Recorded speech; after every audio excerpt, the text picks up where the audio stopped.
अस्सलाम वालेकुम।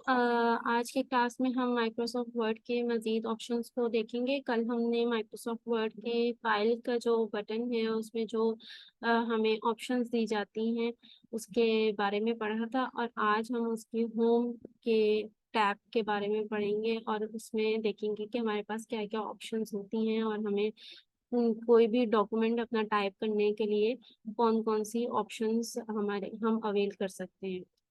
अच्छा, इसमें सबसे पहले जो है वो हमारा जो टाइपिंग के लिए हमें पेज दिया जाता है उसे बाय डिफ़ॉल्ट उसके रूलर्स वगैरह सेट हुए हुए होते हैं और मार्जिन सेट हुए हुए होते हैं। इसमें हम बाज़ लोग जो हैं जब उन्हें पता होता है कि उन्होंने किस डॉक्यूमेंटेशन की टाइपिंग करनी है, तो सबसे पहले अपना जो है ना वो पेज लेआउट को सेट करते हैं। पेज लेआउट के अंदर हमारे पास मार्जिन्स होते हैं, मार्जिन्स की डिफरेंट ऑप्शंस होती हैं हमारे पास, और उसमें नॉर्मल भी है, नैरो भी है।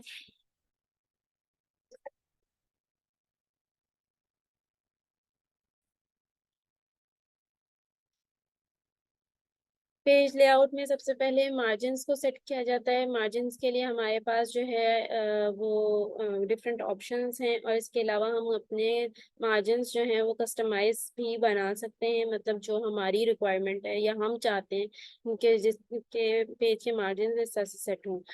ठीक है, अब उसमें नॉर्मल भी है, नैरो भी है, मॉडरेट भी है, वाइड भी है, और मिरर्ड भी होता है इसमें, यानी आप एक पेज में जो है वो दो मार्जिन सेट हुए हुए होते हैं। और ऑफिस 2003 यानी 2003 का जो वर्जन है हमारा और माइक्रोसॉफ्ट ऑफिस का, उसके मार्जिन भी आप सेट कर सकते हैं। ठीक है, ओरिएंटेशन में हमारे पास जो है वो पोर्ट्रेट का आ जाता है और लैंडस्केप का आ जाता है। पोर्ट्रेट हमें बाय डिफॉल्ट दिया जाता है, और लैंडस्केप जो है ना इस तरह से चेंज हो जाता है, यानी उसमें आपका जो पेज है वो उसकी विड्थ ज़्यादा हो जाती है और लेंथ कम हो जाती है। और मैंने ये पेज साइज छोटा इसलिए किया ताकि आपको ओरिएंटेशन की चेंज में ओरिएंटेशन में चेंज आता है पोर्ट्रेट में, आपका पेज इस तरह से हो जाता है, आपको चेंजेस नज़र आ रहे होंगे, और लैंडस्केप में आपका पेज इस तरह से हो जाता है। ठीक है, और साइज की बात है तो साइज पेज का जो साइज है वो लेटर साइज भी है, लीगल साइज भी है, हमारे पास मुख्तलिफ साइजेस हैं। नॉर्मली जो है हम अब देखिए A5 साइज जो है वो हमारे पास ये साइज होता है। ठीक है, और कहते हैं A4 साइज हमारे पास ये साइज होता है, लेकिन हम इसकी ओरिएंटेशन जो है वो पोर्ट्रेट कर देते हैं। ठीक है, और इसमें जो है वो और बहुत सारे डिफरेंट साइजेस होते हैं, और इसमें जो है हम अपने मोर पेज साइजेस में जाके कस्टमाइज भी कर सकते हैं। हमारे पास ये भी एक साइज होता है C4 एनवेलप साइज, और इसमें हम लेजर भी तैयार कर सकते हैं। उसका साइज उसमें फिर पेज का साइज काफ़ी बड़ा हो जाता है। ठीक है, लेकिन हम जो है नॉर्मली अगर कोई भी अपनी टाइपिंग कर रहे हैं, डॉक्यूमेंट जो टाइप कर रहे हैं वो A4 साइज में कर रहे होते हैं। नेक्स्ट हमारे पास कॉलम्स आ जाते हैं। हमने एक ही कॉलम रखना है, यानी कि जो भी हम राइटिंग कर रहे हैं, फॉर एग्जांपल हमने कोई भी राइटिंग की है, ये मैं फिलहाल आपको समझाने के लिए ये मैं कर देती हूँ। ठीक है, और ये हमारा 1 कॉलम है। अगर आपने इसे 2 कॉलम्स में करना है तो अब आपके पास डॉक्यूमेंट कुछ इस तरह का बनेगा।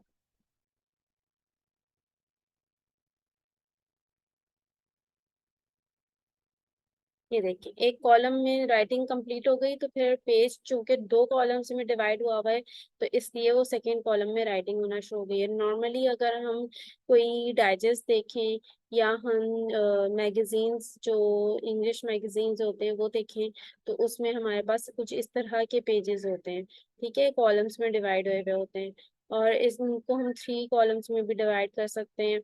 और हम जो है वो लेफ्ट वाला कॉलम हमारा छोटा और राइट वाला कॉलम हमारा बड़ा भी हो सकता है। इसी तरह हम राइट कॉलम छोटा और लेफ्ट कॉलम बड़ा भी रख सकते हैं, और इसमें भी हम जो है ना मोर कॉलम्स में जाके अपने लिए जो है वो कस्टमाइज कॉलम तैयार कर सकते हैं।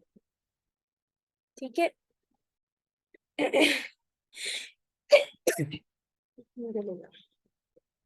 कॉलम्स का समझ में आ गया। अच्छा, ये पेज ब्रेक है। पेज ब्रेक में यही है कि आप मतलब पेज ब्रेक लगा देते हैं। कोई भी आपका डॉक्यूमेंट चल रहा है, उसमें आप जो है वो जो भी राइटिंग आप कर रहे हैं, तो हम एक पॉइंट मार्क कर देते हैं कि यहाँ पर बस एक इस पेज की एंडिंग हो गई है और उसके बाद नेक्स्ट पेज स्टार्ट होगा। कॉलम्स के लिए भी इसी तरह है। टेक्स्ट रैपिंग है।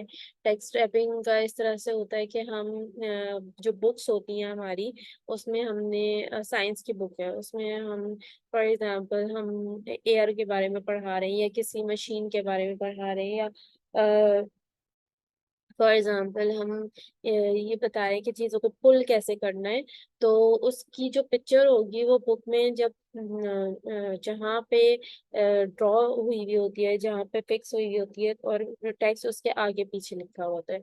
टेक्स्ट रैपिंग उसके लिए इस्तेमाल होती है। मैं इंशाल्लाह इसकी आपको जो है ना हम लोग जैसे जैसे डॉक्यूमेंट बनाते जाएंगे वैसे वैसे आपको इसकी एप्लीकेशन भी समझ में आएगी। और इवन जब आप खुद अपनी कोई डॉक्यूमेंटेशन तैयार करेंगे या आपको आप टाइपिंग के हवाले से डिफरेंट असाइनमेंट्स करेंगे, तो आपको ये सारी ऑप्शंस यूज करना आ जाएंगे। इसी तरह सेक्शन ब्रेक में हमारे पास जो है वो नेक्स्ट पेज का आ जाता है कि इसमें जो है वो अब ये हमने जैसे हमारे पास डिफरेंट इस्लामिक बुक्स होती हैं, और उसमें जो मजमून होता है उसमें बाज़ दफ़ा कहीं एक मार्क लगा हुआ होता है और उस पे लिखा होता है, हाशिए में लिखा होता है 1 या 2, और इस 1 और 2 की जो डिस्क्रिप्शन है वो नीचे मार्जिन के बाद लिखी हुई आ रही होती है, तो वो सेक्शन ब्रेक होता है। इसी तरह हमारे पास जो है वो सेक्शन ब्रेक हम स्टार्ट में या बीच में कहीं इंसर्ट कर सकते हैं।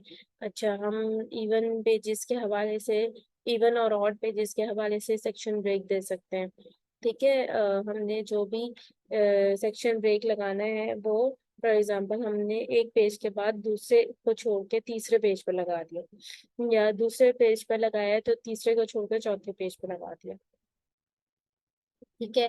अच्छा, लाइन नंबर्स का है कि ये जब हम नंबर्स देते हैं तो कंटिन्यू मतलब जो भी लाइन है जहाँ से भी वहीं से कंटिन्यू कर दें, या रिस्टार्ट हर पेज पर नई लाइन नंबर स्टार्ट करना है, हर सेक्शन में रिस्टार्ट करना है, या करंट पैराग्राफ से हमने नंबरिंग स्टार्ट करनी है।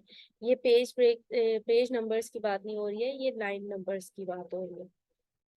ठीक है। ये इसमें हाइफिनेशन में हम ये करते हैं कि जो भी हमारी हाइफिनेशन की ऑप्शंस होती हैं उसमें फिलहाल तो बाय डिफॉल्ट तो ये नन सेलेक्ट हुआ हुआ है।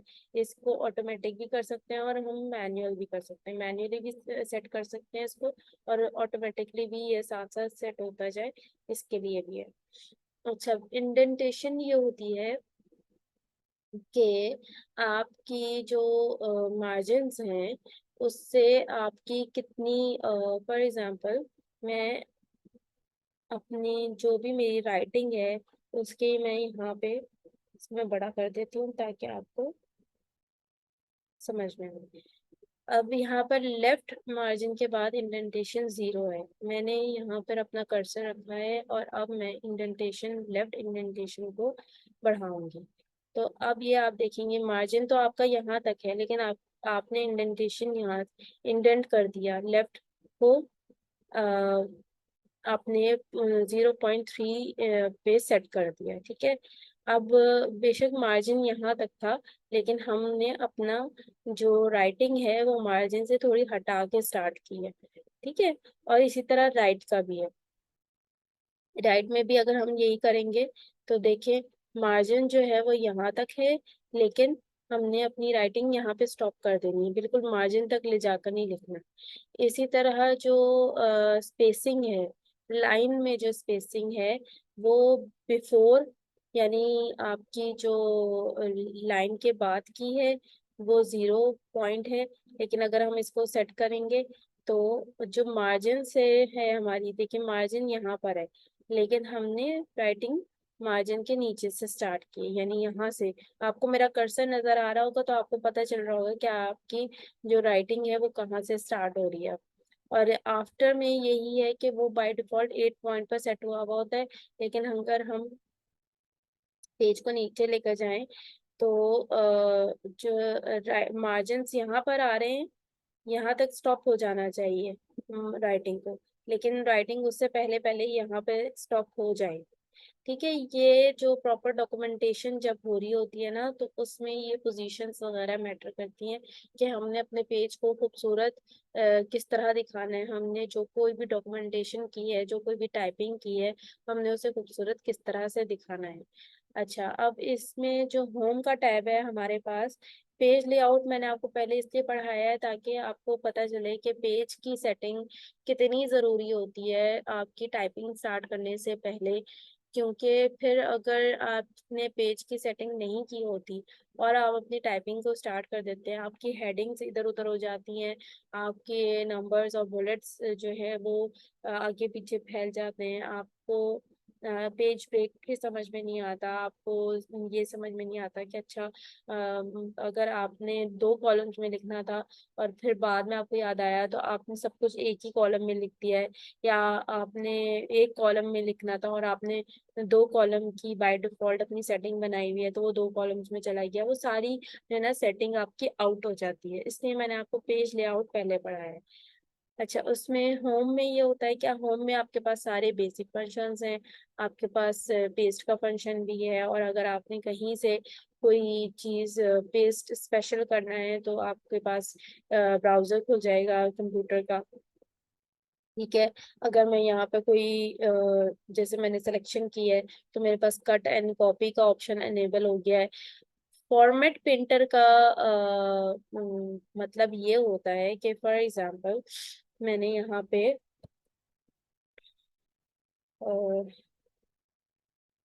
This is my first document, ठीक है। अब मैंने इसकी जो है वो इसको मैंने सेलेक्ट किया और इसको मैंने कॉपी किया, कंट्रोल सी से मैंने इसे कॉपी किया है। ठीक है, अब मैंने यहाँ पेस्ट कर दिया, कंट्रोल वी से मैंने पेस्ट किया है। अब मैं इसमें कुछ चेंजेस लेकर आऊंगी।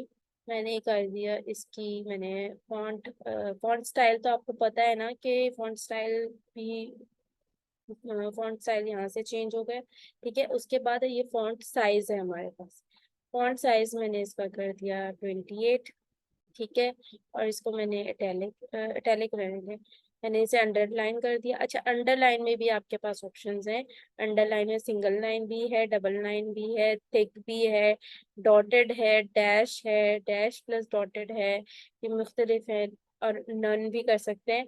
अच्छा, अंडरलाइन का आप कलर भी चेंज कर सकते हैं, अंडरलाइन में जो आपके पास कलर आएगा आप उसे रेड कर सकते हैं, आप उसे येलो कर सकते हैं, आप उसे ग्रीन कर सकते हैं, जो भी आप कलर चाहें आप उसे कर सकते हैं, लेकिन फिलहाल हम इसे ब्लैक ही रहने देते हैं।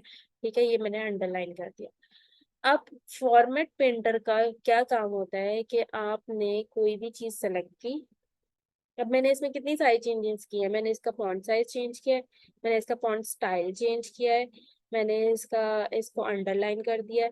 अब अगर मुझे ये सब कुछ इस लाइन के साथ भी करना है, इस राइटिंग के साथ भी करना है, तो मैं ये सारे स्टेप्स इतने लंबे मुझे करने पड़ेंगे ना, तो मैं ये सब कुछ करने के बजाय मैं क्या करूंगी, सिंपली मैंने ये करना है कि मैं इसको सिलेक्ट करूंगी, फॉर्मेट प्रिंटर पे जाऊंगी, इसको मैं लेफ्ट क्लिक करूंगी। ठीक है, अब आप देखिए आपके ना कर्सर के साथ एक ब्रश बना हुआ नजर आ रहा है। ठीक है, अब जब आप इस राइटिंग को इसके साथ सेलेक्ट करेंगे ना, तो इसमें सारी ये वाली चेंजेस खुद ब खुद आ गई, यानी आपने इसका सारा पेंट उठा के इसके ऊपर कर दिया है, तो उसमें जो जो चेंजेस मैं लेकर आई थी वो सारी चेंजेस सिर्फ एक क्लिक के साथ आपके इस लाइन में भी, इस टाइपिंग में भी आ गई। ठीक है, तो इसका ये फायदा होता है। उसके अलावा ये कि आपको पता है बोल्ड का बटन है, ये इटैलिक का है, ये अंडरलाइन का है। अंडरलाइन के ऑप्शंस के बारे में मैंने आपको बता दिया। अच्छा, ये जो है ना, ये स्ट्राइक थ्रू होता है, cross something out by drawing a line through it. यानी जैसे फॉर एग्जांपल हमने किसी भी ये जो आप बैनर्स वगैरह देखते हैं ना, वो सॉरी बैनर्स कह रही हूँ, पम्फलेट्स वगैरह देखते हैं, या आप पोस्ट देखते हैं और उसमें दिखाया हुआ होता है फॉर एग्जांपल के 2000 2050 रुपीज कर देती हूँ ऐसे। ठीक है। कि ये थी चीज। ठीक है, ये कर देते हैं हम इसे। Then now rupees, rupees 1899। Like इस तरह से आपको पम्फलेट्स पे नजर आता है कि जी ये चीज जो है, कोई भी चीज है, कोई कपड़े हैं, कोई खाने की चीज है, कोई ज्वेलरी है, कोई इलेक्ट्रॉनिक की कोई चीज है, वो पहले जी 2050 की ये चीज आपको मिल रही थी, अब हमने जो है 1899 रुपए की कर दी है। तो उसको जो है ये बाज दफा इस किस्म की उससे जो है ना, वो शो करते हैं कि मतलब अब ये कीमत नहीं है इसकी। ठीक है, अब ये कीमत नहीं है इसकी और ये कीमत है, यानी ये बताते हैं कि जी अच्छा इतने की लेते, अगर आप लेते हैं ना, पहले ली होती तो आपने इतने की ले ली होती, अब हमने इसकी इतनी कीमत कर दी है। तो वो इस ऑप्शन को यूज करने से ये टाइप कर लेते हैं, ये इस ऑप्शन को यूज करने से इस तरह से होता है। ठीक है, यहाँ तक आपको मेरी बात समझ में आई? कोई कंफ्यूजन?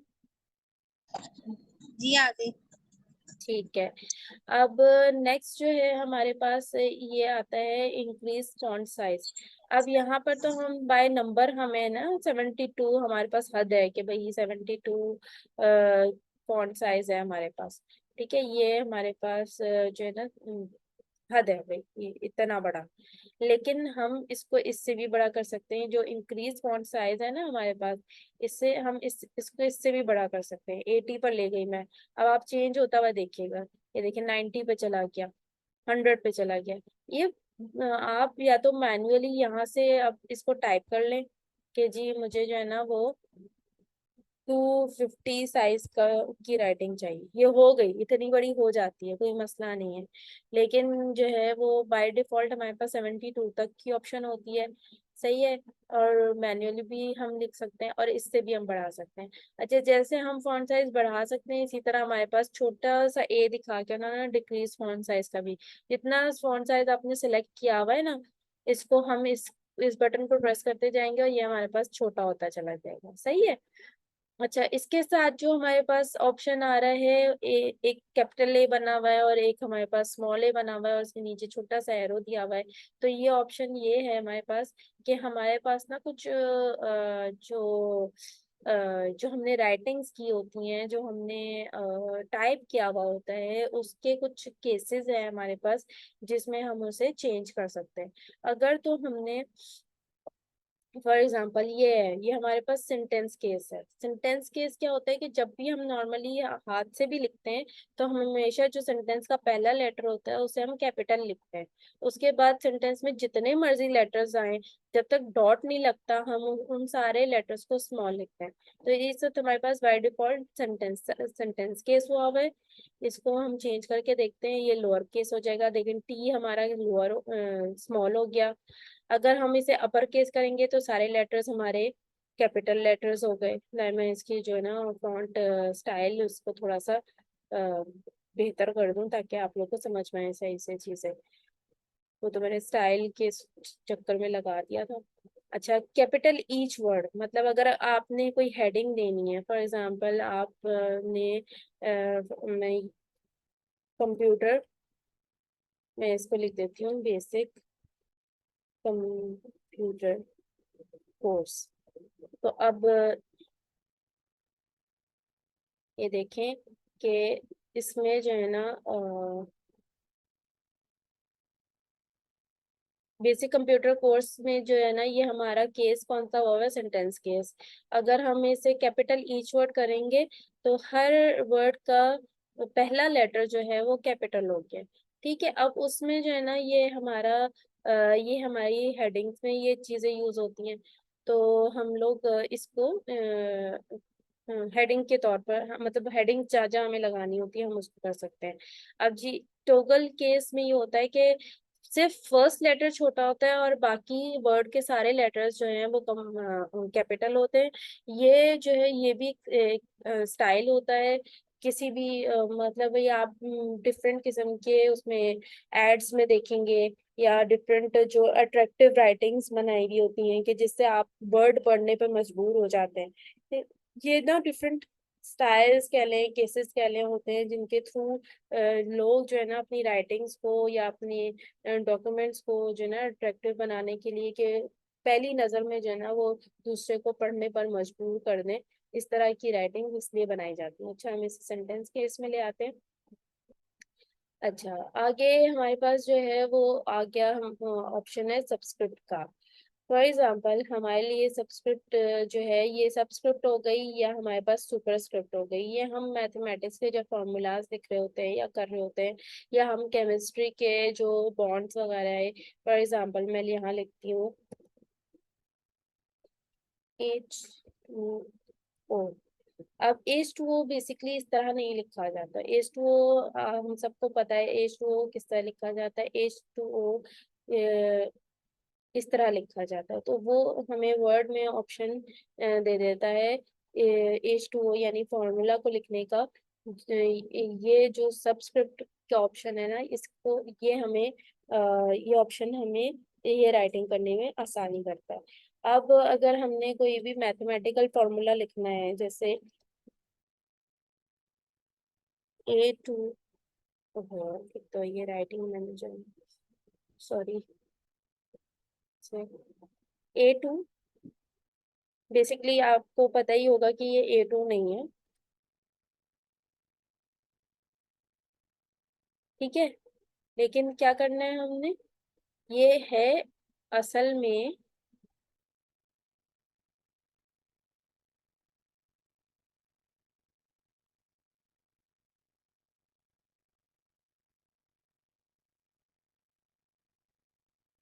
A² plus B²। तो ये सुपर स्क्रिप्ट के ऑप्शन यूज करके हम इसको इस तरह से लिख सकते हैं। ठीक है, यहाँ तक आप लोगों को समझ में आ गया।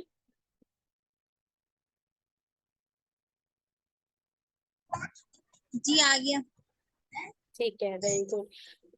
आगे हमारे पास जो हमारे फॉन्ट को सॉरी हमारी राइटिंग को, हमारे जो भी हमने टेक्स्ट लिखा है उसको अगर आपने कोई भी इफेक्ट देना है तो उसके ऑप्शंस हैं। ठीक है, इसमें हमारे पास डिफरेंट ये ऑप्शंस आ जाते हैं कि आप अपनी जो है ना हेडिंग को या अपनी राइटिंग को अगर किसी भी स्टाइल में चेंज करना चाहते हैं, उसके बाद डिफरेंट आपके पास आउटलाइंस के ऑप्शंस आ जाते हैं, शेडो का ऑप्शन आ जाता है, रिफ्लेक्शन का ऑप्शन आ जाता है, ग्लो का ऑप्शन आ जाता है। आपने बहुत सारे पॉम्फलेट्स देखे होंगे जिसमें जो है ना वो रेड कलर की राइटिंग है और वाइट कलर का उसे ग्लो मिला हुआ है और वो बहुत प्रोमिनेंट करके लिखा हुआ है जी, सेल सेल सेल खाड़ी पर जो है ना वो 70% ऑफ हो गया है। तो 70% ऑफ को उन्होंने जिस तरह का जो उन्होंने इफेक्ट दिया हुआ होता है उससे सबसे पहले खाड़ी भी सब बाद में नजर आता है, 70% ऑफ सबसे पहले नजर आने लगता है। ठीक है, इसी तरह हमारे पास नंबर के स्टाइल्स है। नंबर स्टाइल्स जो है ना वो इसी मुख्तलिफ हमारे पास जब हमने फॉर्मूलाज वगैरह लिखना होते हैं या हमने डिफरेंट अपनी ये फिगर्स के हवाले से हमने करनी होती है, कैलकुलेशंस के हवाले से हमने टाइपिंग करनी होती है, तब काम आता है। ये हमारे पास और बहुत सारी ऑप्शंस है, लिक्वेशन की ऑप्शन है। इसमें हमने अभी तो सारा वो डिसेबल हुआ हुआ है क्योंकि हमने नन का ऑप्शन किया हुआ है। बाकी अगर हम इसको इस्तेमाल करेंगे और इसमें डिफरेंट, तो ये भी हमारी स्टाइलिंग के लिए है।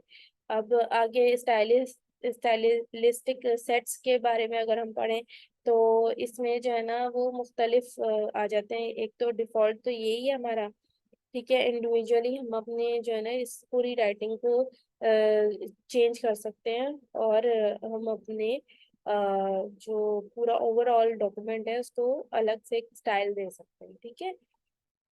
तो ये हमारे पास ऑप्शंस आते हैं टेक्स्ट इफेक्ट के हवाले से। फिर टेक्स्ट को अगर कलर करना है, हाईलाइट करना है, सॉरी, फॉर एग्जांपल अगर मैंने इस को हाईलाइट करना है, जैसे बहुत सारी बहुत लंबा डॉक्यूमेंट है, ठीक है। हम जैसे अपनी बुक्स पे भी ऐसा होता है कि पूरे एक पैराग्राफ में से दो लाइनें हमारे काम की होती हैं, तो हम उसे हाइलाइटर से हाईलाइट कर लेते हैं या पेंसिल से अंडरलाइन कर लेते हैं। अंडरलाइन हुआ भी हमारे, अंडरलाइन का तो मैंने आपको बता दिया था, अंडरलाइन की भी ऑप्शन है। लेकिन हाईलाइट करने से ये होता है कि वो वर्ड फौरन से हमें नजर आ जाता है। तो हम नॉर्मली जो है येलो और ग्रीन कलर जो है वो यूज किया जाता है, लेकिन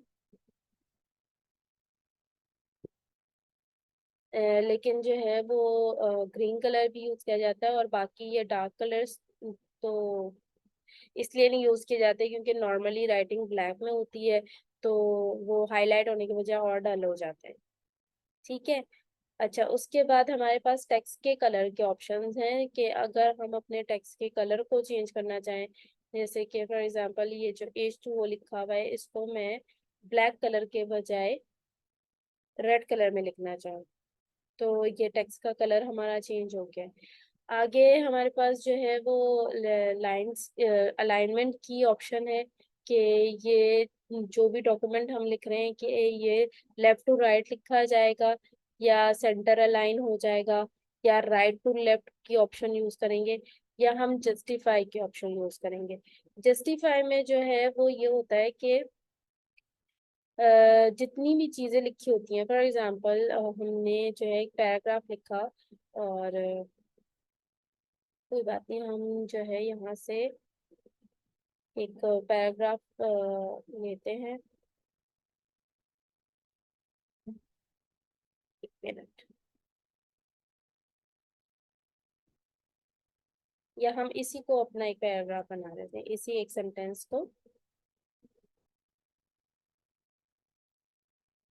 ठीक है।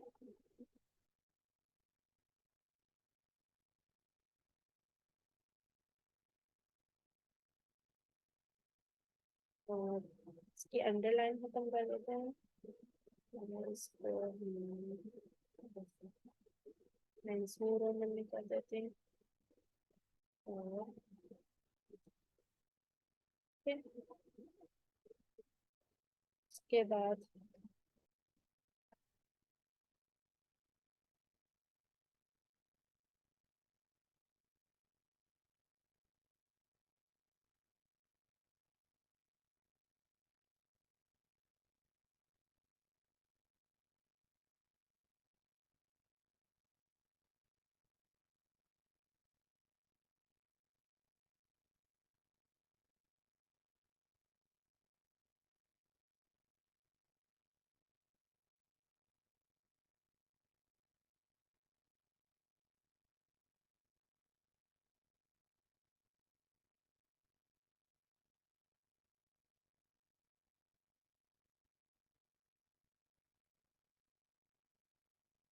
अब देखें यहाँ जो एक लाइन और मैं कर देती हूँ।